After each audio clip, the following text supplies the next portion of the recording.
Hello, welcome to Epic FM, the UK's #1 Hordes and Warmachine podcast. Last time we gave that a disclaimer, didn't we? Got We any were like, evidence of that yet? none whatsoever. It's a completely, None it's a completely unfounded claim. Subjective, is that the word? Okay. But it just rolls off the tongue. Yeah.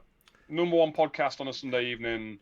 We're the number in one the UK, hosted by 3 gents from York. Yeah. Sounds reasonable. Add enough caveats, we'll probably get there. Welcome to the world's best Hordes and Warmachine podcast that started exactly 1 minute and 6 seconds ago. Nice. Perfect. Happy with that one. No one can argue with that. Thanks for tuning in.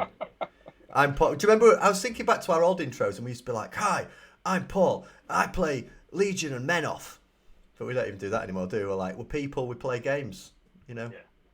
What else really matters? Anyway, I'm Paul. Welcome to the show. Last week I had like really nice introductions for these two, so I'll just give it a go. So this week, I'm joined by 2 familiar faces by now. We've got Brett, a man so incredible at the game, he goes out of his way to assist his opponents in their turn. Although you've stopped doing it now, Brett. You texted me the other day saying you didn't. Well, I tell texted someone. you saying I was on the road to redemption. Yeah. Whether that means it stopped, I don't know. Did you win? I'd only explained half the ways I could assassinate the caster. See there. I mean, what do you think to that, Gav? It feels like progress. It does feel like progress, A definitely. step in the right direction. Yeah, we want like a middle ground, don't we? We don't want the old Brett back, but yeah. For God's sake, don't bring the old Brett back. No. Yeah. We like the new reformed Brett. Yeah. No, all versions. So we're being cruel there, Brett.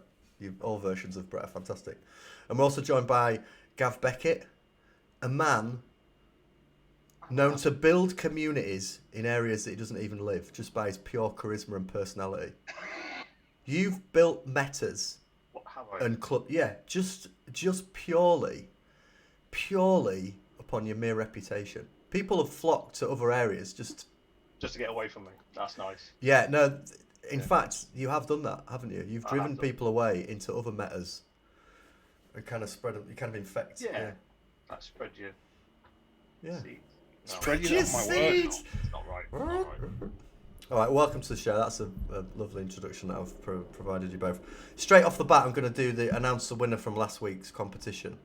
So we did a out of the blue competition to win like 30 quid's worth of Legion stuff. There was Anissa Raval, there was a bunch of tokens, and there was Seren, and a bunch of people entered. Quite a lot of people. Thanks to everyone who entered the competition, watched the episode, and followed the instructions.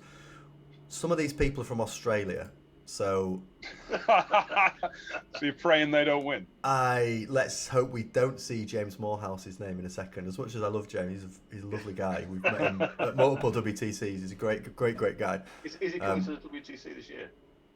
I guess so. He's playing team events. James, let us know. Just give it to him. Oh, well, my attendance is now maybe I'll be there doing some streaming and filming. Who knows? Anyway, you guys can't see it, but on the screen, I've got a random competition winner will be announced, and it is Pow. Who is Pow? POW. Prisoner of War. Steve Powell. Okay. Steve Powell, Steve Power, I don't know. Steve, well done. You've won the competition. Please drop us a DM on Twitter or on Facebook and I will send it to you. And let's hope you live in the UK because that will just cost me money. Good friends with James Morehouse, I think. Fine. What did Steve choose then for the next meta? Do you know? Well, next time, now Brett, you're giving away a Stormwall, aren't you? That was what you said last time, yeah. Yeah, but Brett didn't kick back. I think maybe I did. A little bit. Oh, okay, right. Well, we'll do a bit like your claims time. about us being the best podcast in the world, Paul. Like I'm not sure quite how legitimate your giveaways are either. Well, we'll see. Hey to people in the chat, Dan's in the chat, Kesbon Gaming. Make sure you follow those guys. They're doing some killer content. We're always giving them a shout out. They're absolutely smashing it.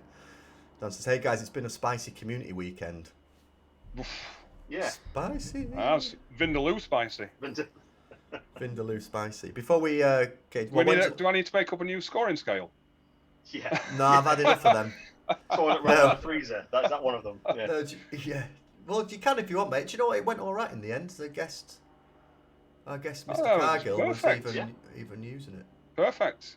He was on cloud 9 after the cast. Jesus. Never ends. Before we get into the crunch of it, how you guys been? You getting some good games in?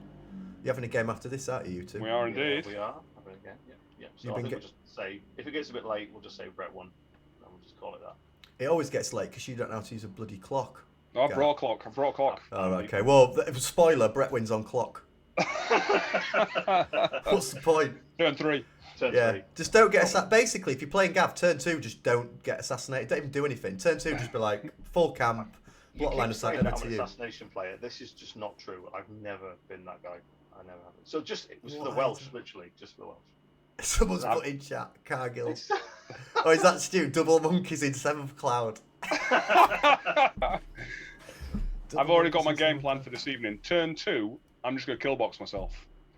To basically He give won't him notice. two control points, but no assassination option. Do you know what? Against Gav, that's a good idea, just to tempt him into like Wait a a second, normal way of we're playing going the to a game. team tournament, right? In a couple of weeks' time. Stop giving the the game away, all right? But Listen. I'm playing Brett tonight. He's got Wormwood and Look, he didn't want to say. Chromax. I didn't want to say. Chromax got Bestial, so I can't assassinate him, basically. Oh well, never mind, mate. Good game. That's wise. I've been getting some good games in at Bad Moon Cafe. Nice. Good set of lads. If you're in the London area, get yourselves down to Bad Moon. It's a great spot. No one sponsors the show, so we can say what we want. It's unbiased opinion. Bad Moon Cafe. It's a great little spot. Some good guys playing down here. Hammered out a few games with my boy Jan, which was pretty good. Right, should we get into the spice? Into the spice. Are we starting with poppadoms and pickle tray, or are we just going straight in main course? I'll start with a beer. That's fine. Well, we could start with a poppadom if you want. What would a poppadom of the spice be? So that group, what they're called, Line of Sight, LOS. Line of Sight. They've been going for ages, haven't they? Yeah, they're good. Yeah. Bunch. They did the nice podcast, good guys. Yeah, absolutely. They host quite a few other podcasts as well, don't they? So they've got Blightbringers, which I listen to every now and then. So I know they host a few other bits and bobs. Yeah, but they put the Brawl Machine format together as well. So the guys they invented Brawl Machine. Yeah.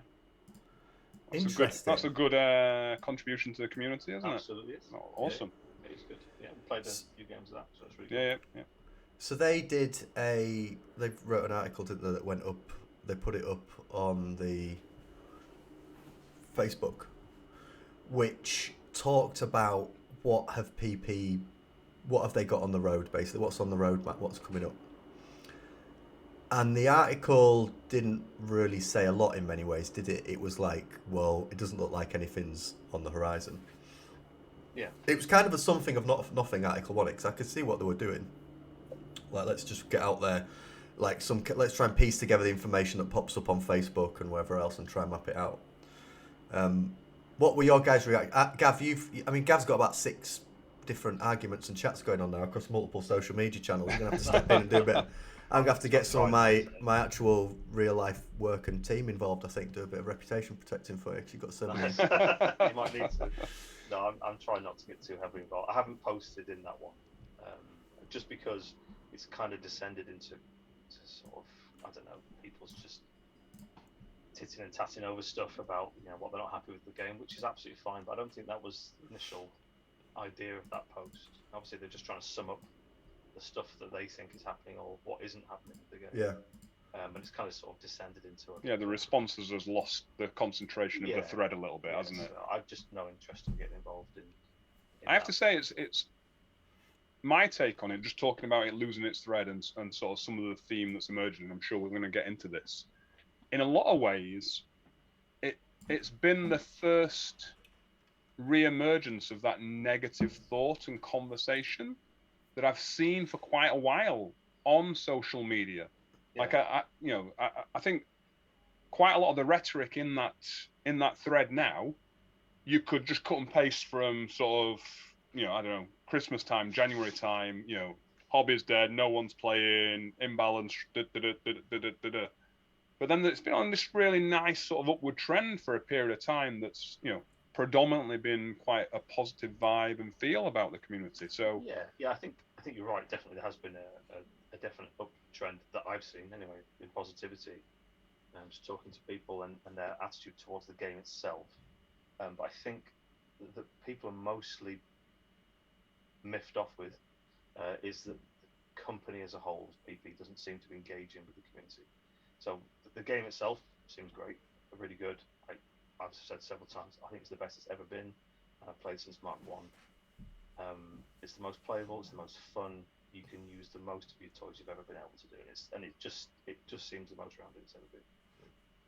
But the company seems to be the worst they've ever been. So, which is a shame, because so there was a chain attack literally just before we came on. Was it which one was it got thrown down the stairs? Was it Trevor? What were they called? Was that a chain attack? Do you remember I was laughing about a goalie about that the other day? Sorry, maybe we shouldn't say that. Sorry. No. Yeah. So they've put on a similar sort of vein thread on Facebook and on Twitter tonight as well, and that's immediately descended into the same kind of attitude towards the company and the game, and they sort of lost its train of thought a little bit with people's negativity. And I don't disagree with everything. Like, I think that people have got the right to say exactly what they want. That's great. It's just being rubbish. Like they are being rubbish. They're not engaging with the community, and they were so good at this.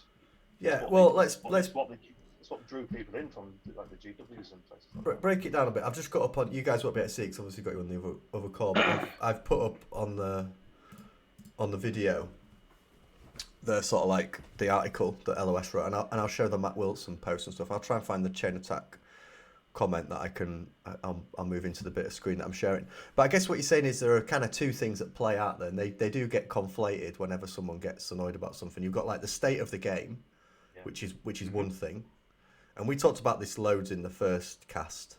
It's in a great place. It's clearly in a great place. Then you have like a second element, which is the way in which a company is engaged, basically public relations, how a company is viewed and behaving and interacting. And there, it feels like there are some tensions and some issues. And I guess the main, we talked about this a tiny bit before the cast, but I guess the main thing you guys have just put across is that they are two separate things, and it would be important to remember that during discussions that take place online. Yeah, like there's the game point. And there's a company, and I think there's a third sphere to that as well, which is just like the people and that play the game. So you have like how good are the rules in the system? That's one box. How's the company doing? That's another box. And the third one is what are the people like, and how's the community? Because those three things need to really work well in synergy. Do you know what I mean? They all need to work well together. Because I've seen like terrible rule sets, amazing communities, great company. Different skills in each one. And I guess it all just gets conflated and muddled up, and then people go on social media. And let me just add a part A and part B to the people that play the game. Yeah. Because I think part A, people that play the game, i.e. they are actively playing the game. Yeah. They're still active in the community. They're maybe going to a couple of events or steamrollers, or they're at least down their club on a weekly or semi-regular basis playing games. There's part A of your community. And then part B is those people that haven't played for a long time. Yeah. I've got maybe this little chip on the shoulder, or they've got some beef or something, and they're very willing to throw their tuppence worth of thought into the process, but they're not actively engaged in the community. And I think that's another really important differentiation to make. And just locally here in York, recently we actually made a shift. We had a chat amongst our sort of admin on our group chat. And our group chat had got, I don't know, 30, 35 people. That at one point or another had played Warmachine. And the chat just over time had gradually sort of degenerated into just a general chat. Yeah, chit chat. It was mainly still gaming related, but it wasn't Warmachine related. Yeah.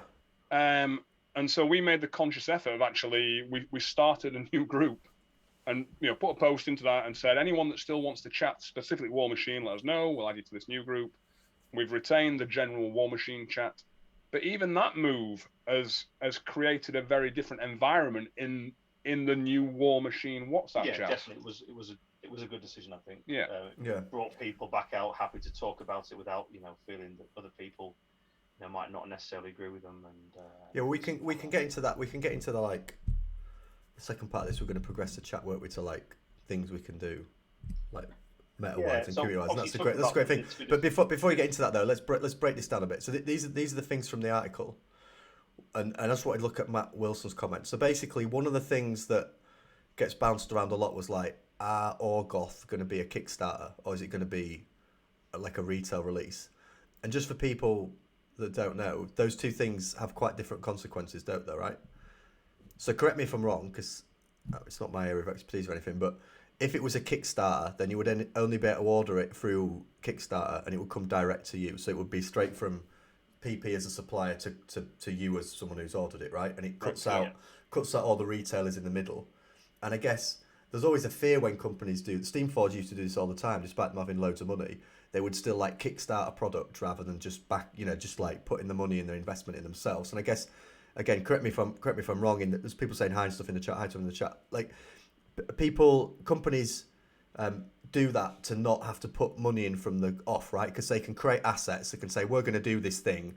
It's going to cost us 1.2 mil, and then raise the money through the community to then just print it and do it rather than putting money in. It helps them with their first production run as well. So, like for instance, you know how many you're going to sell, don't you? Because of the So you can be smart with your cash, which I can see why a company makes that decision, but I guess the frustration that people have had, and again, I think a lot of the kickback from the community was that's really bad for retailers if we're trying to like get those relationships with retailers built again post-COVID, where the stock in and the supply in, and people are going to the shop and seeing it on the shelves and being like, oh, what's this game? That looks cool. A new release. Then that doesn't happen, right? So there was a lot of chatter on a Kickstarter, and originally this article said Orgoth is probably going to be a Kickstarter. We're not really sure. Blah blah blah blah. But then Matt Wilson posted. So I think it's quite an interesting post. So Matt Wilson posted, and they amended the article. So Matt Wilson said, we've been a little quiet lately. That's because we're quite busy and we're focused on Warmachine. I guess from the PR thing, I literally run a PR company. I mean, if you're busy, let people know. Yeah. It's like a classic thing I say to my guys all the time. If you're super busy, just let people know. Just get it out there. Do some pictures of you. Today we're working on this. Can't talk much about it at the moment because we're super snowed under. But here's a teaser. Sorry, we're not as active as we normally are on the community, but you just the energy and the effort we're putting in. It takes 30 seconds to do a tweet like that, doesn't it? Or a video.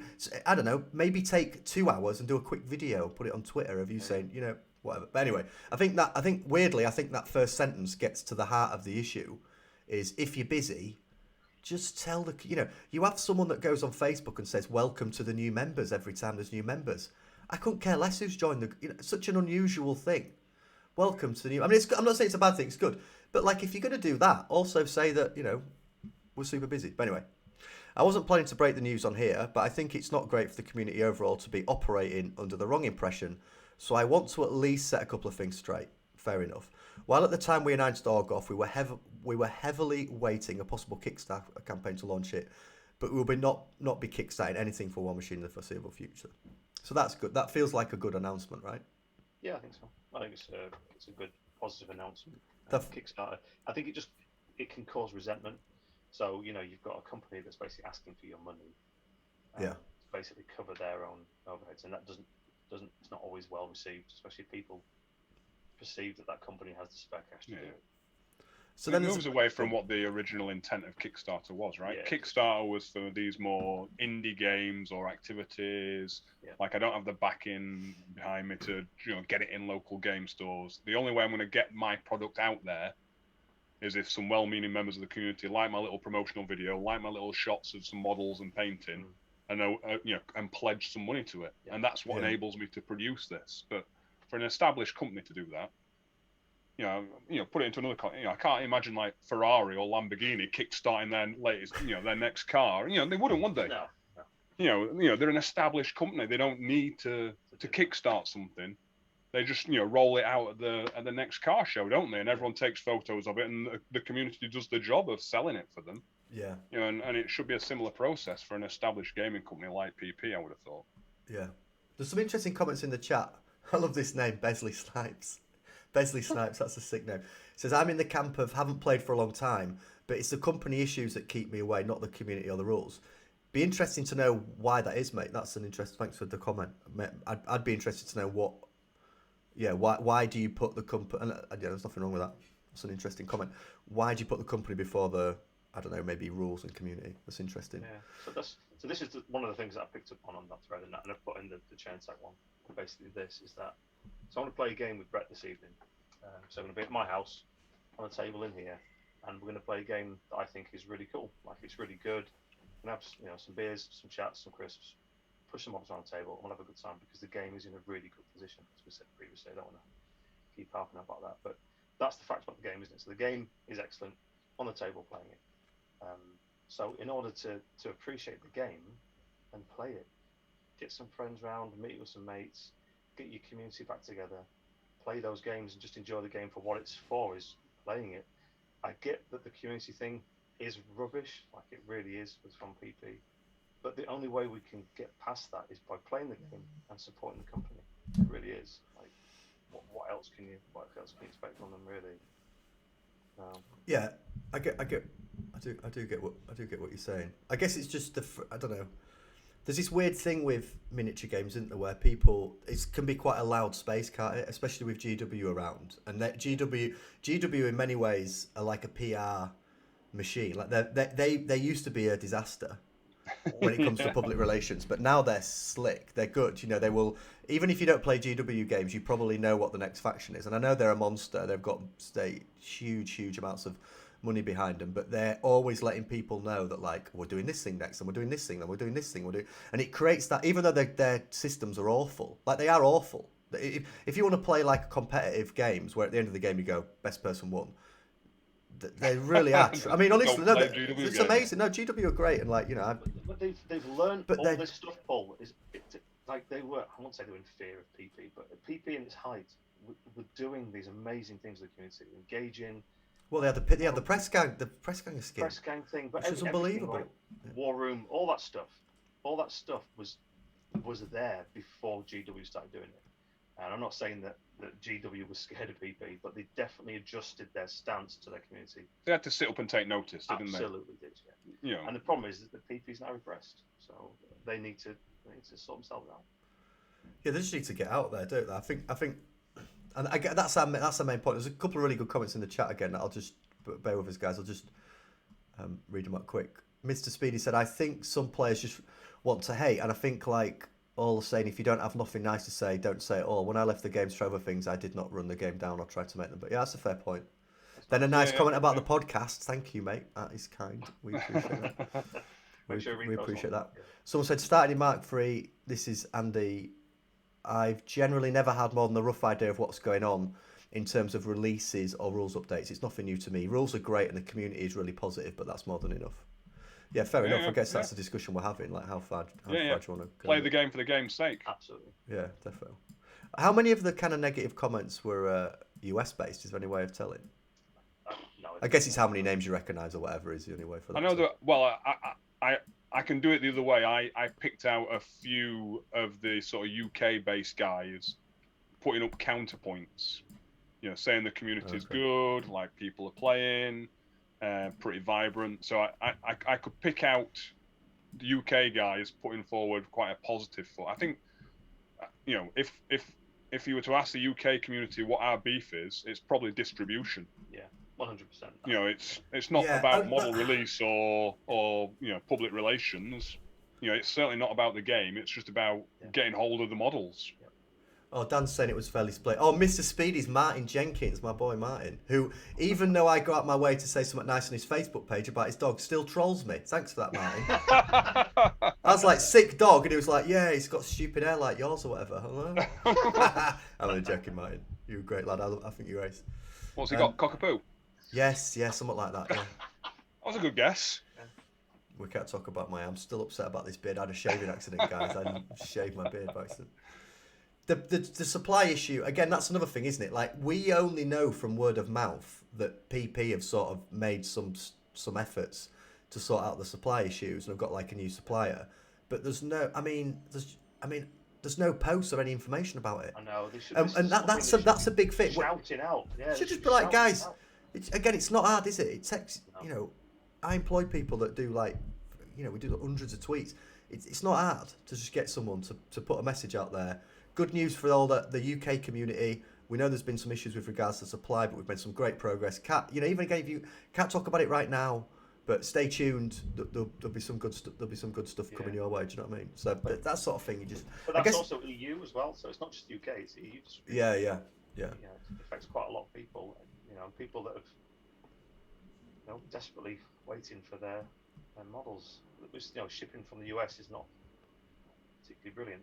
Yeah, I feel like it's getting a bit better UK-wise, stock-wise. I've managed to get stuff there. Yeah, it definitely is better, but it's definitely improving. Yeah, it was. This so this second thing, no dynamic update until late 22 at earliest. I mean, that broadens into this other discussion. This is what Trev Lemons dragged this over. So this is what Trev was saying. I'll just say, I don't know whether we want to talk about this for too long. Are we bothered by that? No. Bothered by all that? Yeah, no, that's what I was going to say. That's good, right? But do we need to don't change anything? Keep changing stuff? So that was part of the CID, wasn't it? That everything was changing all the time. No one could keep on top of. No one knew what everything did on the table. Changing from week to week. So that's not really a problem, not in my opinion. Anyway, it's great. Let the game settle. It was updated really well with a big update. Let people just get into playing it. And I think as well, you've got to remember, we're still like sub 12 months post pandemic. Yeah. People haven't been playing tabletop games. There haven't been conventions and big tournaments. Yeah. And so you've got to let it wash through the system a little bit. Yeah. Let Karchev win a few tournaments. Yeah. Let people recognise that if they want to win a tournament, they've got to be able to beat Karchev. Let them try and build a list to beat Karchev. Karchev 2, by the way. And then if that's the problem, then you've got to let that wash through the system, haven't you? Yeah. And if it's washed through the system and it's still a problem, then perhaps you need to look at it realistically to make a change. Yeah. But do we need a dynamic update after such a huge change back in, what was it, November? So what's that, 5 months, 6 months? But just think of the manpower involved in doing that. What we want. And doing it well. I'm doing it well. But what we want the company to do is engage with its community, not sat behind closed doors playtesting all the factions again. Yeah, no, don't do that. Free up the staff, come back into the community and engage with people. Yeah. I'd much rather did that. Does this theory then going around on Twitter that Chain Attack Trevor has put, do you think the new edition of Warmachine is on the horizon? No upcoming releases, no new Steamroller.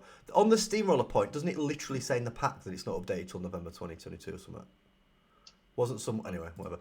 August release undefined and no dynamic update. New factions have been released with new editions before. And then someone... Here we go, look at this guy here. Gregu, Marvelous Greg. That's what my inside knowledge rumour monger told me. Anyone who's a rumour monger, I immediately don't trust that. Like, hi, I'm a rumour monger. I don't just spread rumours. Rumours are typically rubbish. New solo weapon attachment. The rumour monger. The rumour monger. Be good. Write some spicy rules on that. We're not really here. +2 to defense. Yeah. Or they just spread terrible rumours in the ranks of their own guys. Do you know what I mean? Give minus to infiltrate the other army, give minus to death. Orgoth Signar Starter Box 2, hence the new art. We should be on the development team with stuff like this. This will be out there. Get this tweeted out. Yeah, listen, PP, I got an idea. Just employ us free. I'll give you 2 days a week. We promise you won't. No, can you imagine? We'd have a laugh. So then that's interesting, isn't it? Because there is that new art, and that's kind of random. There's like some really random Signar stuff. And if you go back to looking at, if I was to put my tinfoil out on, I'd be saying something's coming. Because this post is very much like we've actually been doing loads of stuff that we can't talk about just yet, and we will. But I just wanted to post this to make sure people don't think that it's lights out. Do you know what I mean? Yeah. Because the only logical explanation I can find for their lack of discussion is like, let's just get what we wanted. Let's just do this so we can announce something serious. Let's just get this done, and then be like, bang, So they got really badly burnt in Mark III transitions, if you remember. So it got leaked effectively that Mark III was happening. I remember the French cards or whatever it was that we got, didn't we? So, maybe there is something happening. Maybe they're trying to avoid that horrific disaster that happened because of Mark III. And obviously, the transition to Mark III wasn't well handled. A lot of people were upset by that. So maybe they're trying to avoid something like that. Maybe. But again, communication and Yeah, I mean, I hope they do a better job of that because I don't want to try to remember my GCSE French again. that was an absolute Playing disaster. with French cards. Je m'appelle Brett. Je m'appelle Brett. Doing well. Yeah. Monge too, Rodney. Yeah, doing well. Monge too. Is that a P or is menage a trois? It's menage a trois in it. I once at work got French for peas and threesome mixed up. Yeah, I got it mixed up. People took the piss out of me for months. I wouldn't do that. I can't remember which way around it was, but I made some terrible mistake. Dan. Don't go in a restaurant and ask for one of those. No. Mate, in France they'd be like, yeah, don't worry about it. Yeah, sure. We'll sort it out. So Dan says... Senor. Paul, please carry on. It's all right. Dan, Chaos Spawn Gaming, which is Dan. The game is fantastic spot. The community is great. The distribution needs fixing. PP need better business process and communication. Agree, it does come down to that. Someone says I would not trust these people. On that note, no. More Than Dice says new Steamroller comes out after Warfare weekend, aka November. It's on the top of the Steamroller packet. Oh, okay. Well, that's what you said, isn't it? Yeah. Then Dan says, Mark... Hang on, just this last comment. Saying that, like Steamroller change. How many games have actually been played on that Steamroller document as compared to what there would have been on previous Steamroller documents? You know, internationally, I don't know. It's going to be a lot less, surely. Well, yeah, normal, no doubt, absolutely. Cycle, yeah. So, I mean, I don't think it feels stale anyway at the moment, but you know, there's nothing wrong with changes. Well, and let's be honest, again, that can be the only reason that people would be motivated for wanting a change is staleness, because I don't think there's fundamentally anything wrong with any of those scenarios. No. You know, the game's over a number of years they've subtly evolved. Like they've moved zones by a couple of inches. They've added an extra flag or something. They've reduced that capacity to sort of single turn win by just scoring 5. Yeah. You know, so in terms of the balance of the pack, it's really nice. Yeah. So again, there's not a fundamental change needed, as in a dynamic update of a model or a faction or a theme force. You know, it surely is just a staleness issue. That I've played this scenario so many times now. Yeah, that's what normally would happen. But like, it's the same again, isn't it? It's a staffing. Don't put somebody doing development on Steamroller. Put somebody into procuring models, how to, you know, shipping, all that kind of stuff. Don't waste staff on that sort of stuff. I just think it points in the direction of releasing an edition. What's this about it? Look at this character here. I'm personally pretty leery of this as far as game health goes. I've already been pretty vocal in various places about how bad I think the current 75-point / 1 hour death clock is for the state of the game. What's wrong with what's that about? Am I missing something? No, it just obviously doesn't enjoy it, which is fine. Like, what's he want? Like a longer clock or less? Feels alright. No, obviously. Well, so most Steamrollers, especially in the UK, like you go, it's 75 points, 1 hour death clock, and it's on the Steamroller packet, isn't it? There's no variety traditionally.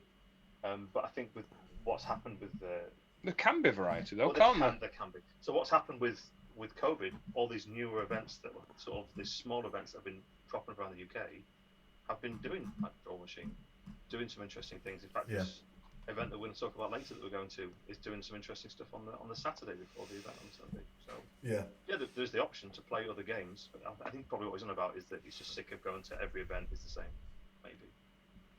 Well, it seems like there's a specific issue with like 75 points and death clock, but it feels pretty. Well, I'm just looking now, and I know most of our games are, you know, point size and clock and everything. But the Steamroller pack has everything from a 25-point game up to a 200-point game, and everything from a 30-minute clock to a 150-minute clock. Yeah, it caters for all of it. So I mean, I guess Steamroller organisers are catering to the masses. Yeah. In their selection of let's play 1 hour death clock, 75 points. Yeah, but Brett, are they making the point that 75 points is too much for an hour clock? Is that what the person? I mean, you can ask. I don't really want to get into it, I guess. Maybe. But I just thought I was interested. Current 75-point hour state of the game, whatever. Feels all right on my end. I'm struggling to keep up with the chat, but I appreciate everybody saying all this stuff. We used to see like a greater variety at things. I mean, our typical American-esque convention scene, you know, it isn't anything like the American scene, is it? We used to have SmogCon, which was basically the closest thing we ever got. But they used to have the huge variety of different points, Yeah. clocks. Can you remember? Caster draft. Can you remember the best Draft, format spell ever? The best format ever was hardcore. It was so good. Hardcore, We used just to, we were well into that, weren't was we? that 5 or 7 minute turns and no extension or anything, was it? It was just. It was 7-minute turns with no extension. Because do you remember Yeah, when we first started playing like 7 years ago, 6-7 years ago? It was like 10-minute clock. So it was Yeah, a 10-minute. You got 10 minutes for your turn, and you could have one 5-minute extension, couldn't you? Yeah. And that was it. Well, Whereas so you hardcore enjoy was that. 7 minutes no extension. You enjoy that, but for me that's horrific. Yeah, you'd be a waste. Worst Yeah, format it'd be for me, terrible honestly. for you. No enjoyment, but this great, isn't it? So like events hosting different formats. I guess a convention though has the platform to do that, doesn't it? Yeah. It's got 150 Warmachine players in there. Yeah. I know if I run a hardcore event, I'm going to get a prerequisite 16 that are interested to run my event, Yeah. and there'll be 16 others that want to play a 200-point game that takes them all Saturday. Yeah. And in a convention environment, that's fine, right? Because there's some people that don't even play in a tournament; they just play the pickup games all weekend. Yeah. But like Brawl Machine, I think has highlighted people's desire to play different formats. So I think there's been a few of those running in the UK. I know that for sure. I'm just going to read a couple of comments in the chat. Someone says 24-hour Gamer Geek. There was word earlier in the year about a new starter box product coming, but that was before the Fail RQ Kickstarter, Right Quest Kickstarter. Okay, so maybe the Signar stuff and the art is that. Maybe. Someone said, the same person said, I'm happy Orgoff is looking like the work we kickstarted. Yeah, same, mate. We've got the same. Yeah. Someone, Domlar, thanks for watching again, mate. Recognise your comment. Recognise your name. Didn't Faye mention something about them looking at a 2-player starter box, but they couldn't due to COVID? Again, that might be another explainer. Could be something like that. I mean, it'd be great. 2-player starter box. It's a really efficient way of getting into the game. I think there's definitely been a move, hasn't there, in sort of the wider gaming community of that type of product. Yeah. Like a buy it off the shelf, get it home, glue some things together.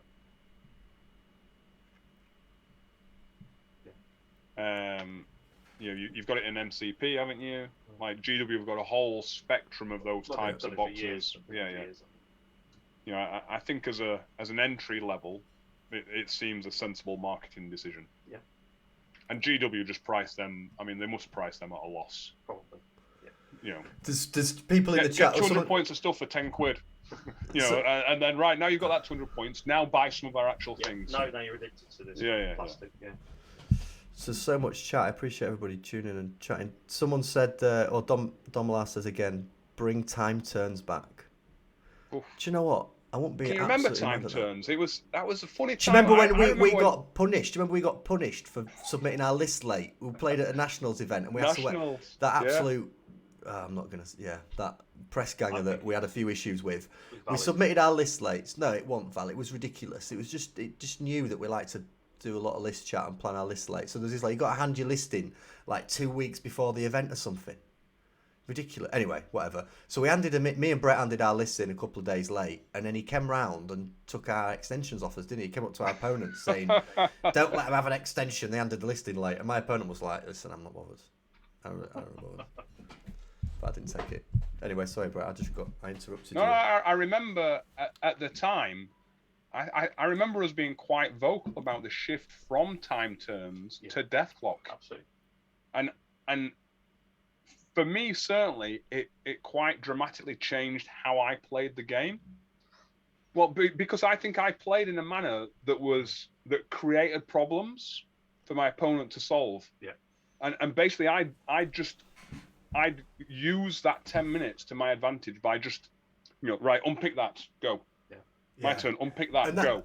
Yeah, that's and in death clock you can't do that because you give them that problem and they can literally spend 40 minutes unpicking it. And so I definitely had a period where switching to death clock, that strategy of game style just didn't work anymore because people would commit to their clock to unpick the problem that I presented. I don't know how interesting this is. Maybe but it's interesting just the relationship I've had with you, Brett, seeing you play over, I don't know, whatever it was, how long we known each other, ages. I think your playstyle changed a lot between Mark 2 and Mark 3. Because in Mark 2, it was obviously no pre-measuring. And you were very strong at eyeballing distances, and you would purposely set things up to screw over the opponent. and then that's what you mean, isn't it, really? Then you would put them yeah. on the clock and they'd be like, oh, is it 12 inches? I think it's 11. But, they'd be faffing around for ages. But then when it went to Mark 3... They'd guessed 12.5 inches. How have you done that? But then, obviously, like Mark 3 changed that, didn't it? Anyway, I think there's people saying, a few people in the chat saying Def Clock is definitely better than Time Turns. Bit of chat about Brawl Machine is fun, great step into the game. Agree, fair play to the definitely. guys that put that together. Then someone saying, Martin, I love 10-min turns. Well, each to their own. Mark 1 eyeball Brett, someone said. Someone said, Marcus said, Time Turns was awful. I played a 30-minute turn yesterday. I did lose on clock. Yeah, 30 minutes is a strong turn, mate. Unless that's a gav turn. That's a gav deployment. Yes, that is. Unless it's one of them. I had a game at the Welsh where it was like, I'm going to try and assassinate you, and I'm taking my time. You know what I mean? I'm sorry, but I'm not going to mess this up. I'm going to measure everything out, do advanced trigonometry. Yeah. And then he started helping me. It's an interesting tactic, actually. He's probably taken after you, Brett. He started like giving me little. Why don't you try? Maybe cast that first. I was like, all right, yeah. I mean, it's not a terrible idea. But I think what's funny is I think Sal's like, look, I'm going to take my time. I want to get this right. He was like, yeah, let's get this right. And he was a Legion player as well. He's a Legion player as well. So he was like, yeah, those Ice Witches probably want to put Puppet Master on those 3 things. I was like, yeah, all right. I know that. We got there together. We assassinated him together. It was a nice way to win a game, I think. So a 24-hour Game Geek, it's interesting because many people are just getting back, but also many of us, including the LOS guys, played online and never stopped, so the format is starting to get stale. That's a very interesting comment. Thanks for that comment. Yeah. Appreciate that. Yeah, that's a fair point. You've been playing throughout COVID. I guess that probably does feel stale at this stage. I wonder if that's contributing to what we're seeing in quite the polarized views of the community, though. That you've got people that, So let me just create a category of people that have never left the hobby. All right, so never left the hobby, but because of COVID, perhaps didn't play a single game for 2 years. And like, and we can put our hands up, So didn't play a single game for 2 years, weren't interested in playing online. I tried it. I just and then sort of, re-emerged out of this darkness that was the pandemic into the light of trying to play games again and, putting stuff on the table, and so it was all exciting and new again. But we've got this other side of the community that might have still been playing 4 or 5 games a week. They might have been playing more than they did previously. So that makes sense. So it puts a different perspective on, I guess, the viewpoints, but it maybe helps explain why there are these very polarized views across the community, because we've not all experienced the same journey at the moment. No. Whether that'll, the standard deviation of that curve of experience will come a little bit closer together in another 6-12 months, because everyone will have been playing again, whether that's online or on a tabletop. But that's a good point. Whoever's raised that. Yeah, no, really good point. Point of view, though, from a company's point of view, how would you go about addressing the needs of those two really different elements of the community? I mean, that's got to be a really hard question if they're trying to appease both. Well, it must just to like give, I don't know, to give cut them a little bit of slack. I ran a company through COVID, and it was so stressful. It was unbelievable. Yeah. So it was so difficult, and we had obviously like the support loans and stuff in the UK, which helped, but in the US, it must have been pretty difficult being like, okay, we've got 2 years of lockdown. Yeah. People are not going to be buying our product because GW.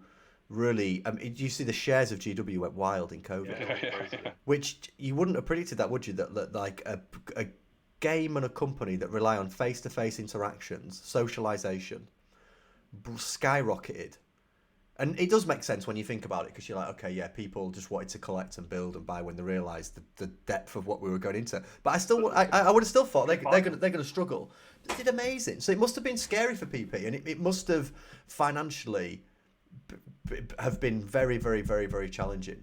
It must have been really difficult. I agree. We should cut them some slack. I mean, COVID's been terrible for most companies. It really has, isn't it? So, when I go into a restaurant, and I order my food, and they don't come over immediately and serve me, and I don't expect the kind of service. Yeah, you're all right, Karen. When you go out for food, you're a nightmare.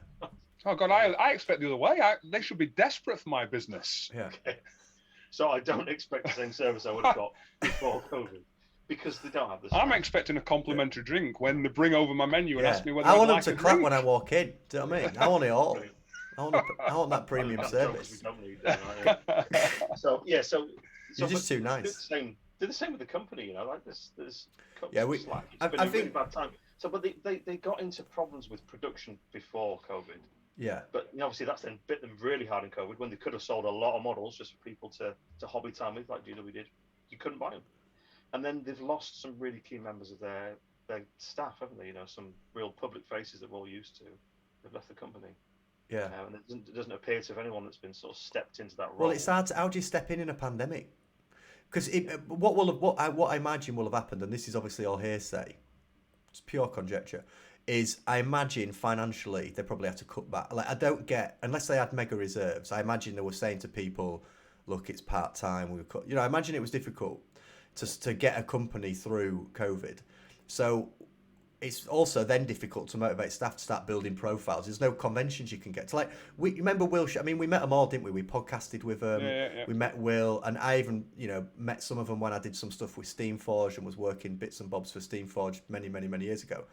But we got to know them and met them through rocking up at SmogCon together.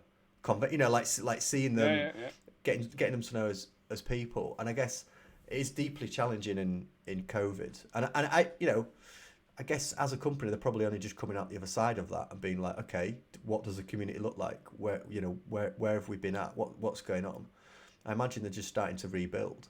And you have got to cut them some slack, but at the same time, you've also got to, you're running a multi-million-pound company that loads and loads of people play. Yeah. Speak, go a bit further than just saying welcome to new members. I guess that's we've already gone 47 minutes on this. We're probably not going to go too wild on it, but I think they could step it up a little bit, couldn't they, in terms of that community engagement? It wouldn't be too difficult. Do you think them gauging the desires of the community is more challenging because it's a competitively focused game? Yeah. So conversely, think of GW. GW, they sell it, don't they, as a beer and pretzels game. Yeah.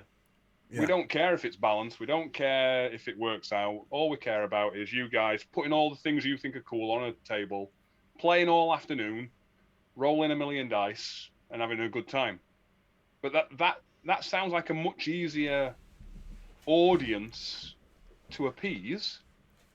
Yes. Than trying to work out, right, I've got these competitive people that want to go to tournaments. Yeah.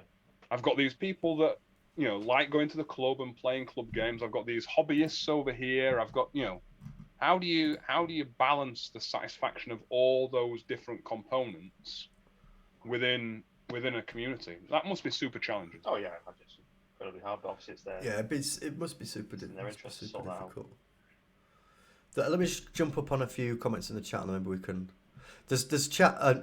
Martin makes me laugh. He says the only time beat Brett in time turns. I reckon I remember that at the Nationals.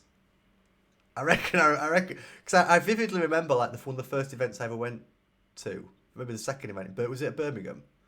The Nationals. The Nationals used to be at Birmingham, yeah. And it was the first time I met most of the characters, all the Wolf Pack were there and stuff. And I remember, I'm sure you were undefeated and then lost to Martin. Maybe that was the game. Must have been the game if that's the only time he says he's defeated. Then there's chat about the UK needing a big con again. 100% SmogCon style, Domlar says. Then More Than Dice says, I know that some people have asked the WFW crew to make a con like SmogCon in Europe. I don't know who the WFW crew is. But I mean, that sounds good. It would be good to get a convention back in, wouldn't it? Mike says, I think it's needed and get back to the top 4 big event throughout the year to build the community and give some player to play for. Yeah, defo. We need to revive the Nationals. Andy says, Brett, we were chatting about that the other day randomly. Oh, well, yeah. Warfare Weekend Crew. Thank you, Dan. I still don't know what that is, but it sounds good. They sound cool. So I guess we've really gone into the grit of it there, but what's our bottom line? They're a Warfare. Okay. I still don't know who it is, but who are they? Are they a band? Are they what are they? Is it a podcast? Is it a gaming group? I thought So they were an American group. there are a bunch of things out there. There's the state of the game. There is PP as a company, and then there's a community. And I guess what we've talked about, how we've broken it down, is they're all three separate issues. And when you're ranting and talking about an issue online, let's not just conflate all those things and get it really messy. Let's appreciate the state of the game that's in, that allows communities to flourish and grow, and let's be constructive in the way in which we speak to PP. Because I think the main thing we recognise and see, and it fits into our second chat that we're going to touch on in a second, is people can be very fickle, and communities can be more fragile than people think. A lot of people's commitment and engagement and excitement in a game is based upon their perceptions of what that game is like out there. Do you know what I mean? It's not really, a lot of time it's not real. It's the perception. The reason I started playing AOS and 40k was my perception was that the game was very balanced and a lot of fun, and like you could try loads of stuff, and it was all nonsense. But it was just based upon, well, it is. They're both. I'm sorry, but both those games are a dumpster in terms of being competitive and balanced. They're all over the place.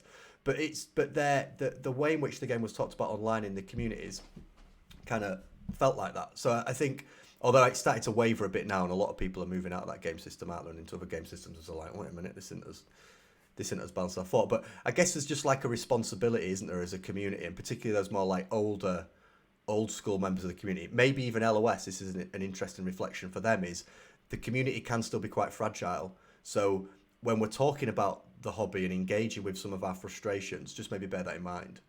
Because that negativity can spiral. People very quickly jump off the back of negativity and just say something for the sake of saying it. It's very easy to get bad press. It's a lot harder to get good press. So maybe it's just an issue that needs to be sensitively discussed. And if maybe these are good reflections to be sent towards PP. You know, Matt, thanks for that post. That's great. We're really pleased that it's not going to be Kickstarters. We really appreciate you recognising that this was an issue that you needed to do some PR on and like jump in and speak about. But going forward, maybe we could have weekly updates on what though. Do you know what I mean? Maybe we could just have a little bit more chat. Keep us up to date. Let us know what's going on.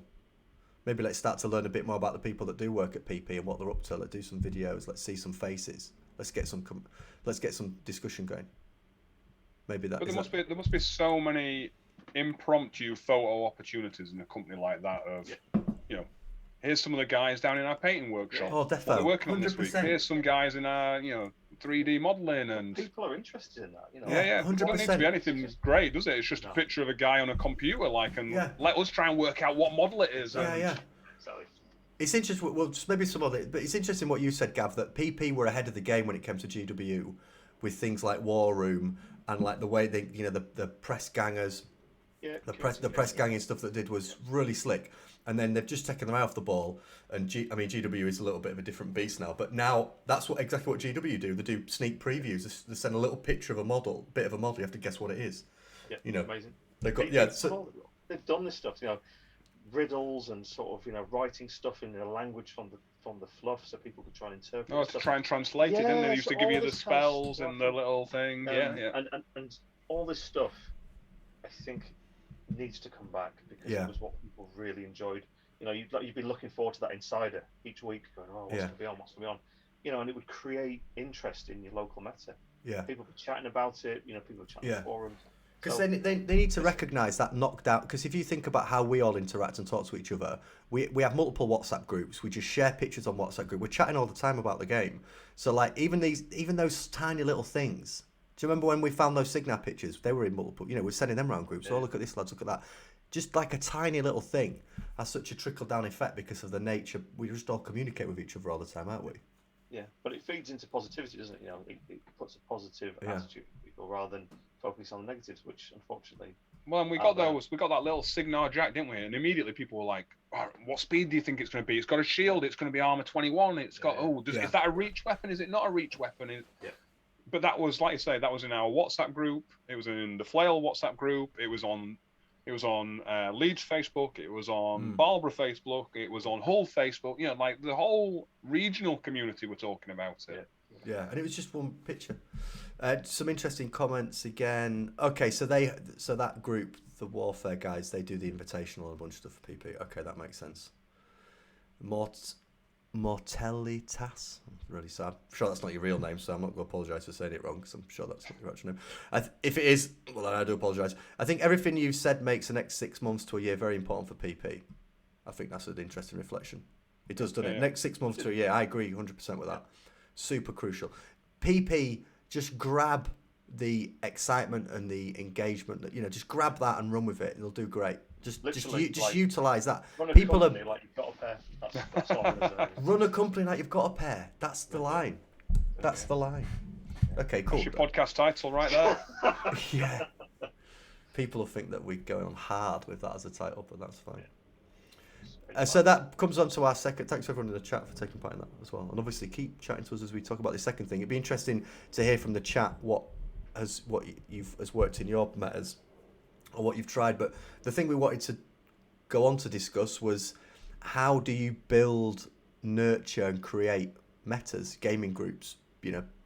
People you can go around to their house and get a game in, or meet at a club. And I can't think of two better people to speak to about this subject than you two. Have you got some guests coming on? Yeah. Yeah. And now we're joined by Martin Jenkins. No, you two. Well, I mean, I've obviously not been York for 5 years, and Gav, you text me every couple of weeks saying, "I can't believe you're not here anymore. You're a pillar of the community." Honestly, I'm still great. People still talk. I get texts from Circle Gym, voice messages. I can't keep on. No. York was a great club. York, you got a great vibe going on in York. But how do you build and create metas if I think what's prompted this conversation. Because this wasn't our original agenda, was it? But we were just reflecting upon the comments in the Facebook post about. It was literally one comment was, "It's the best it's ever been. My community's thriving." Next comment, "Warmachine's dead." Yeah, since Mark 3, Warmachine's dead. Next comment, "It's brilliant. Like so many people coming back to the game." Next comment, "It's dead." Yeah. And so we were just saying, if it's dead and you're still enthusiastic about it, what can you do about it? Yeah. Like how do you set about rebuilding and getting a gaming group, enthused about the game, enthused about playing, putting models on table, coming back to it. And so, and I don't think we're going to say we've got the perfect solution or recipe, but we've got ideas that have worked, and we've probably got ideas that haven't worked as well, haven't we? But and we're still working on it. It's still. Well, we're doing this. That's one of the things. I try and get the chat so people can see it when they watch it back on YouTube. Someone mentioned the Balbra Domla. Our Balbra meta has gone downhill, which is really sad. Why do you think that is? Is that maybe that's Dom? If it is Dom, how you doing, mate? Yes, if it's not Dom, then that's. Well, it's not Dom. Do you think that's Dom leader? Do you play Balbra? It's not. The reason isn't Dom. Oh right, no, God, no, that's not what I'm saying. That's oh God, imagine. No, of course it's not. Why do you? It'd be interesting to know, Dom, why you think that is. We're going to do this in a very non-linear fashion, aren't we? It's so this isn't the first thing that you need to think of, but it perhaps needs to be one of the things that you think of, and so within our WhatsApp group now we've got what, me who never left, you who never left. Paul, you're in that WhatsApp, who left for 3-4 years, who's come back. We've got Ian left for 5 years, come back. 4 years, yeah. We've got Matt Darville, left for 3-4 years, come back. And then we've got some new guys as well. We've got Polish Peter in there, totally new guy, 3-4 months ago, never played the game. Yeah. And Andy, obviously, Andy's in there as well. And then we've got Andy McBurney as well. Piggybacks off York, I think, for games. But he's actually doing a similar thing down in Hull in terms of trying to rebuild the meta there.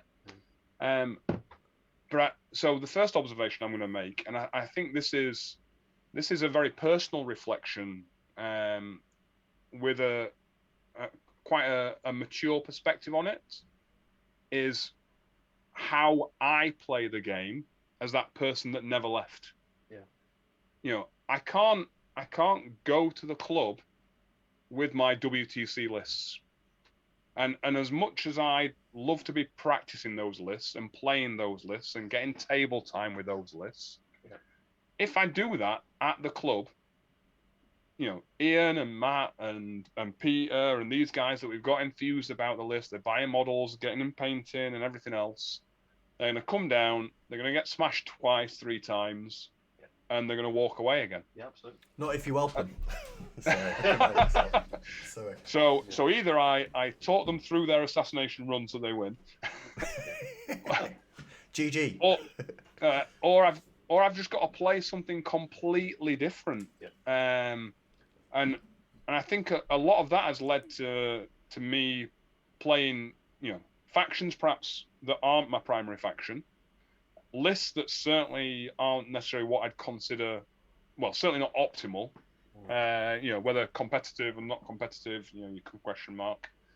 But that led to the invention of my Carissa 6 or 7 Nephilium soldiers. Yeah. Is that a great Legion list? Probably not. Brett, let me ask you this. Let me ask you this quickly. Let me ask you this quickly and honestly. What list were you playing against me the other week? Well, you asked for those. No. I want to know you were. I want to know you were playing your sharp list. Sorry. If you'd have turned to me then and said I was playing Chuckle Brother list, I'd have just walked off. Never did upset me. Yeah, I was played like. No, I know you're making a great point though. But I think that's really difficult, and it requires a good degree of maturity from your community to do that. Definitely, I think it's something we've learned. Definitely. The hard way. Yeah. The first game against Brett, he killed me turn 2. It was I killed Caster right. I'd had 1 turn. First ever game. I'm a different person. 2. Yeah, you are. No, you are. Genuinely, out of heart, he is a completely different player now. He really is. It just shows you how to win. It's great. Yeah. But along a similar vein, I was at an event in Leeds. Andy Devine ran it. Shout out Andy. But we knew the event was specifically designed for people returning to the community. They were trying to get some of the Leeds locals to come back down and play a bit of tournament. There was a couple of new people going that hadn't gone before. But at the same time, Andy Devine's on the Welsh WTC team. He was a competitive player. Andy McBurney was going. I was going. But what was interesting was those players all took the conscious decision to bring a competitive list and a non-competitive list, and then made their list selection based upon the player that they were paired against. Yeah. But even that is a really outstanding reflection of the community and maybe where the community is at. Yeah. That they're willing to do that in terms of just trying to give the person opposite me a good experience. Exactly. Because I need that person to still be here in 12 months. Yep. Playing this game. Yeah. Otherwise, I'm not going to have anyone opposite me to play the game. Yeah. So we've been guilty of the opposite. Got on a club, you bring your 2 best lists for your next tournament, and you smash games with those to the best of ability.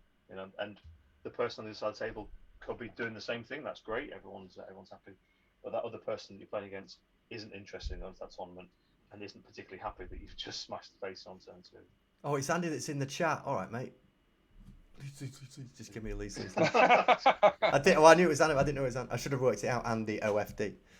Dom's interesting. Dom said in the chat exactly what Brett said. There were too many of us playing the super competitive list, myself included. Not fun for others.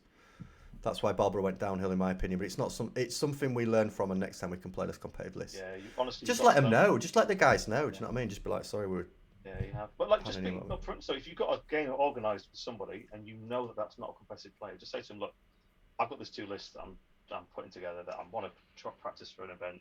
Are you happy for me to play them? If not, then don't play them. Yeah. Play something different. You may even find, you might find some spicy jank that you've never even thought of before. So just enjoy the game together. Basically, obviously, both players might not necessarily be after the same thing, but you can still play a really cool game. Martin says, I think if you're a competitive player in that situation, you can set yourself micro game targets as well. Yeah.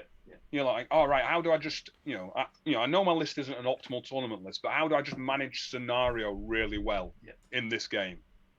How do I, can I generate good assassination runs? How do I peace trade in this game?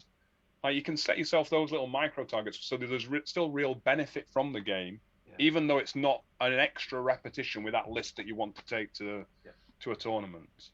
So basically, going down your local club and smashing people is not a good way to build a meta or a really good community in your area. Martin says Journeyman League and Slow Grow League are the best way to start with new players and meeting players.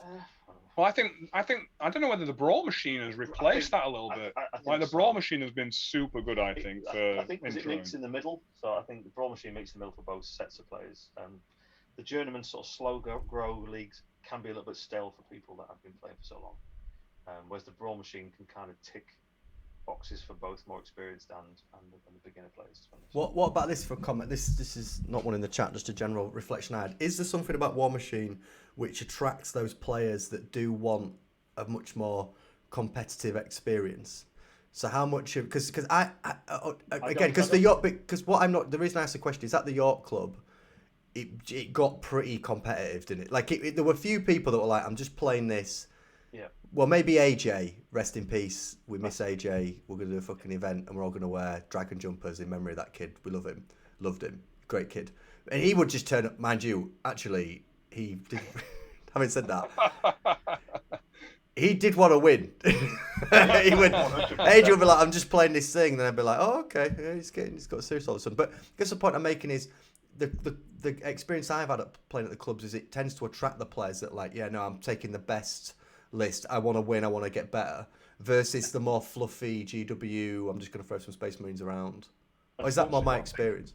What I think happens is that those players tend to stay around rather than it attracts. I imagine lots of different people, but the people that remain at the game and dedicated to it because it's so competitively balanced are those kind of players.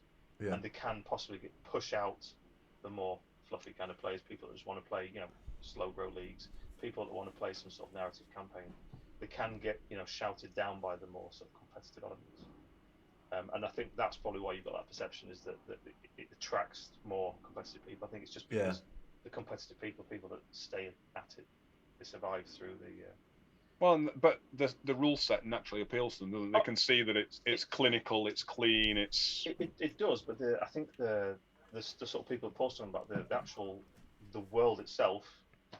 The narrative that's involved, what they used to be involved with the storyline and the models, people of steampunk. It's a cool, it's a cool way of bringing people in. But then obviously once you start playing, I think your local meta and your local guys are just smashing your face week after week. That probably would put most people off. You've got to give them a good experience, right? You've got to give them a good experience. Well, I think it's really important that you, and we're going to talk about this probably another cast, but it's really important that you treat each person as individuals that come to your club. You find out what they want to get from those games.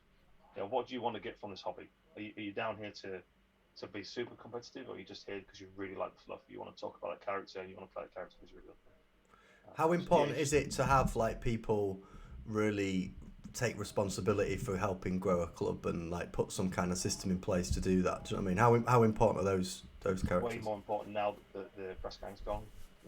People need to take that as a club as a whole. I was going to say, I don't think it's a person, is it anymore? That's a club endeavour. It definitely is. Yeah. So you need everyone on board for that, and it definitely is possible. When it's led by your more experienced members, let's say, but it's a club endeavour that everyone's got to buy into that process, haven't they? Yes, definitely. Yeah. So it's just having that ethos, isn't it, as a club, that when you get to a table, even before you even get to the table point, we've agreed to play next week, Brett. Or next week, I've got this really fun little crazy list I want to try. Would you mind not bringing Wormwood, for instance? do you know what I mean? So that's the kind of conversation you have before you even get to your next club night. So we both turn up and we know what we're gonna do before we even get our face kicked in. Yeah. What about the old I could assassinate you, but let's play the game out thing? Is that a good? Yeah. You know what I mean? Rather than like, I reckon he casts us in a bit of a ropey position there, but. Just a heads up for next time. I'd maybe camp 2 more focus, fury, or whatever. But let's keep playing scenario. It's what Brett, you were saying of like set yourself an objective maybe of winning on scenario. Because I guess one thing that is super demoralising is that like got all these models, got them out on the table. It's taken me half an hour to get here, 40 minutes setting up and chatting, getting a drink. I've had 2 turns. We've been playing for 2, and you just got my caster game over. It's half 8. Do you know what I mean? Exactly. Like whereas you're playing scenario, like, oh, cool, get another hour out the game, whatever. But exactly. But some people can maybe play once a week, and they may have spent the entire week thinking about the list they're going to take, the synergies they're going to put on the table. Their entire week has been, or their hobby time has been focused on this one game they're going to play against you, and you've literally just kicked the teeth in. And that's really demoralising. People don't want that. No, that's just no really one bad. wants that experience. Some good comments in the chat. But I think, sorry, Paul, just before we No, move on. right. So I think it's really important as well. This works the other way. So if you've got players that are less competitively driven, but they turn out that they fancy a bit of a competitive game, so they can also then approach a competitive player and say, look, I want to have a go at a competitive game. You know, play your best list. Let's play on clock. Let's see what happens. What's all the fuss about Karchev? Can I see it? Exactly. So this kind of thing works both ways. So those players also should engage with the competitive players. Have a chat about it. You know. But then don't set yourself unrealistic goals. The same sort of thing, you know. In your head, think, what am I going to achieve this game? Am I going to try and score 3 scenario points? Am I going to, or maybe give them a thing that makes them think about it? I'm just, sometimes I play against Brett. I've made him think. Yes, I've won. That's it. And that's it. So Mini victory. Yeah, with victory. Yeah, that's it. Yeah, he's had to think about it. So yeah, but that's the kind of thing as well that can be in your local. And this sounds dumb, but the thing I used to love and I still miss to this day about the York Club was the fact we just watch each other's games and just hang out and chat about the games before and after. Do you know what I mean? It was kind of like shall we rock? And this is what this why I stopped playing in London years ago when I came here. Is the community here? Conference. Yeah, we used to have a car park conference. And everybody would get in so much grief off their partners. Yeah. Because they'd be like, well, the club finishes an hour and a half ago. I'd be like, we've been stood in a car park chatting like a bunch of absolute vagrants, just messing around. Brett had been outside someone's house, like, whoa, shouting, waking up the full street. Outside Brett's house. Partners would be ringing, shut up, get in. Oh, it's Brett. Brian Blessed's turned up. You never guess. Well, Brett's wife came out once when they weren't married, and I sat outside. It was freezing cold in winter. We were chatting. It must have been probably about an hour and a half. About games and stuff, but I'd left the engine running because it was freezing. She actually came outside in a dressing gown in the street, banging on the windows like, "Do you know what time it is?" So yeah, that's the kind of stuff. Yeah, that's the thing. Brett was probably louder than the engine. I'm glad you blamed it on the engine. You know what I mean? Oh, Saz, it's the engine. It's just Brett mumbling. But I'm really pleased you raised that, Paul. I mean, that is really important if you want to keep a community like engaging with each other. You know, not just chatting over WhatsApp or anything like that. You know. Watch each other's games, then you can all talk about it afterwards. Yeah. Text in the group. How did your game go? Yeah, what have you? I don't know. Just take a bit of work. There's some really good comments in the chat. Yeah, taking an interest in each other's games, really important. Really important. Ian says the true benefit. Maybe that's our Ian. Quick Ian. If it is, hey mate, great to see you playing again. The true benefit for a comp player to help those like myself is they make everyone better and therefore raise the standard across the board. Top podcast tonight, like always. Thank you, mate. That is kind. 24-hour Gamer Geek. I think 24-hour Gamer Geek. Sorry, I think Journey is a good starting point, but the format needs a lot of update or adjustment. But the core idea of a slow grow escalation league is a good one. Martin says to Gavin, just build it and they will come. Race course in November. That was my comment. My comment was I think the other thing we need to do to complement all this is those older veteran characters. We need to get these tournaments back. We need to get these big events back. We need to. We keep talking about near the end of the year, don't we? For the where's it at? It has the race course, but what's it called? I'm still training in my job. I don't know. No, don't come at us with excuses. Oh, mate, I'm not interested in any of that. I don't even organise what I'm doing next week, let alone November. So yeah, so I should finish my last qualification hopefully within the next couple of weeks, and then I'll get my. Shall I do? I'll do a PP. I'll do a PP spoiler. This is what PP should be doing. We don't know whether it's even happening yet, but here's a spoiler. I think a 75-point 1 hour death clock tournament is currently the least likely thing you're going to see at Warmachine Weekender. All right, cool. You heard it here first. And well, I don't understand what you're saying now. Well, because we've got so many other formats of game that we're going to promote instead or as well. Yeah. What, you think that's what they're going to say? Oh, you missed the point, hasn't it? Our Warmachine Weekender, our York event. Oh yeah. I'm giving some early PR like PP should be doing. Okay, now I understand. Take lessons, PP.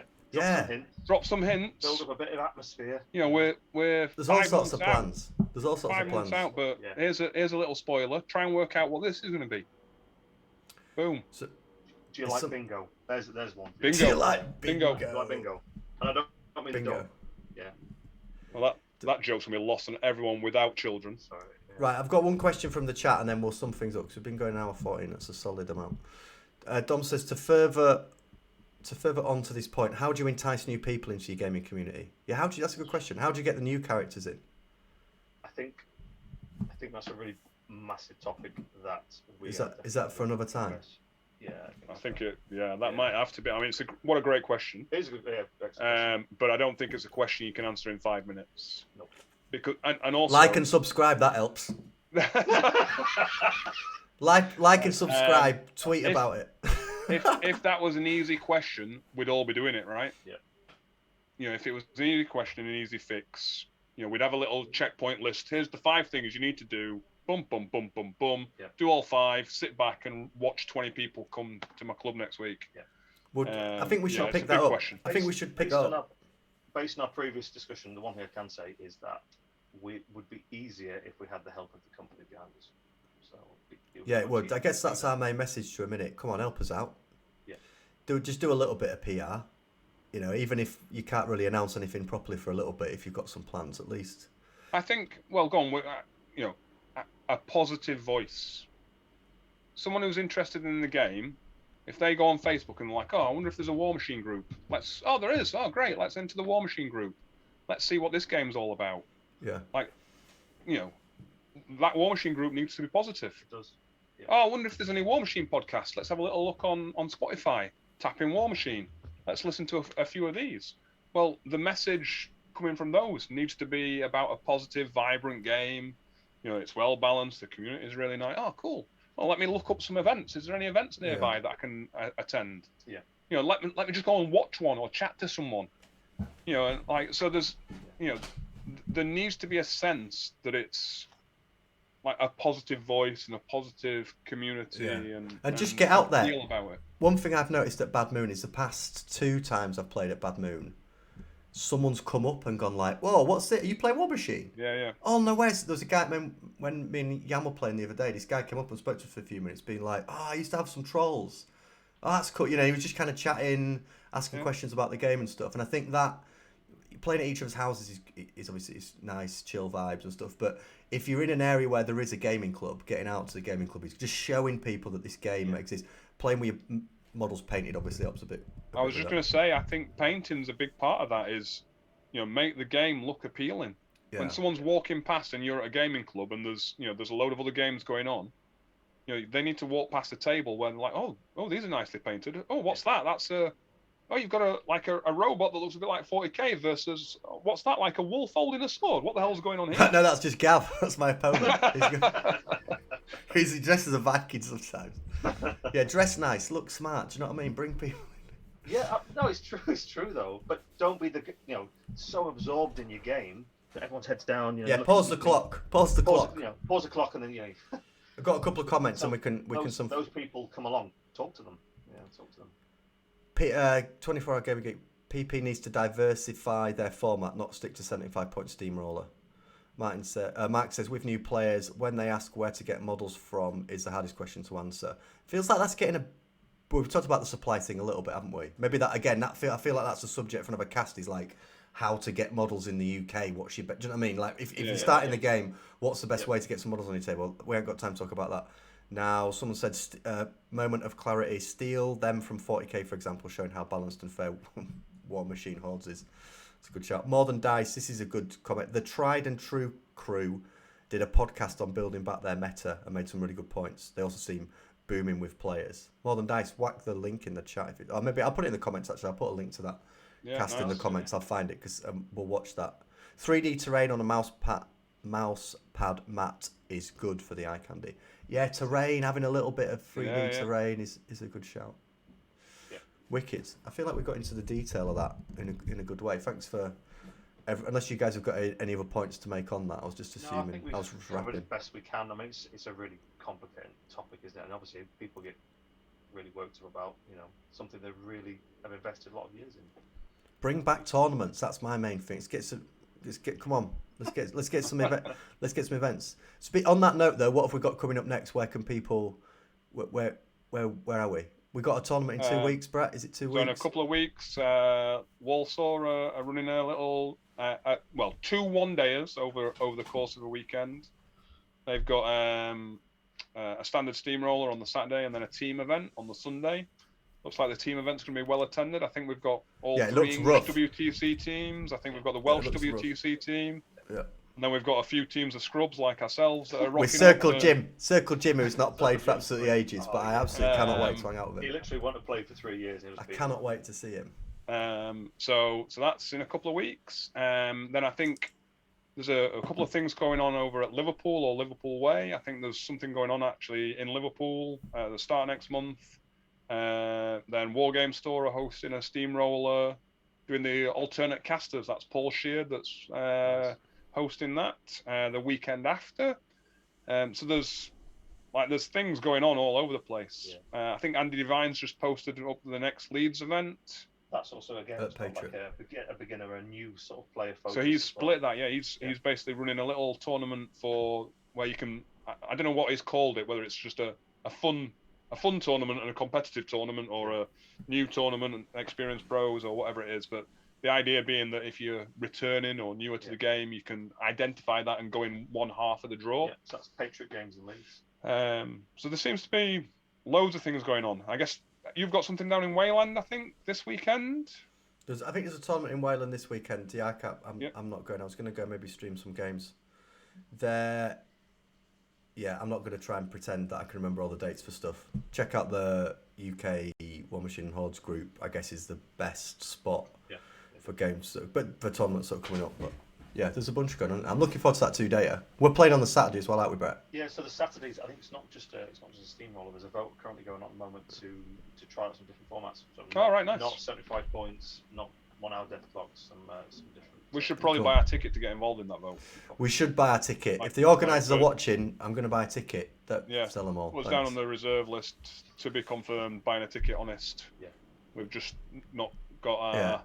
Well, I thought Jamie was organising this all. He was texting us, "Oh, you need to click this link, buy this thing." I'm thinking, Jamie, this is we elected you captain. Us into the Which is ironic because he's a captain. Yeah, he's a captain in I don't know what he does. MI5. I don't know whether he should be announcing that. I didn't say what. Oh, we just got him in trouble. This is live. What, of a football team? Yeah, the football team, not MI5. He's nothing to do with MI5 or MI6. He doesn't tell us anything. We've got him really drunk and he doesn't tell us anything. He's safe. Absolute loser. No, I love him. Cheers to Daniel who put the link to that podcast in the chat. Oh, awesome. Thanks. And then in a twist, maybe it's tried and true, not tried and tired. What? Say tried and tired podcast. Tired and true podcast. I'll check that out. Wicked. Cheers for putting it. I'll put it in the link as well. Awesome. All right. Good job, guys. Thanks to everybody that joined us in the chat. We really appreciate it. That was a good dive into what has been going on in the world of PP and getting people back in the meta. We're going to keep up creating weekly content. Please like and subscribe and follow us across all the channels at the top of the page. It'd be appreciated. And we'll have some more What's the Meta contact coming at you. We'll have more podcasts like this where we just get into the things that are going on. And yeah, thanks to you both. Enjoy your game. Don't get clocked, Gav. Right, well. I will be uploading it to YouTube. It'll be on YouTube, it will be on Spotify, it'll be on Apple, iTunes, and it'll also be on Twitch, obviously. But yeah, I'll be putting it on YouTube. It'll be on tomorrow. Wicked. All right, I'll do the exit thing, so you two stay quiet. Don't say anything while I do the exit. Can we wave and say bye? Yeah, wave and say bye, and I'll do the thing. Cheers for watching, guys. Appreciate you all loads. Take it easy.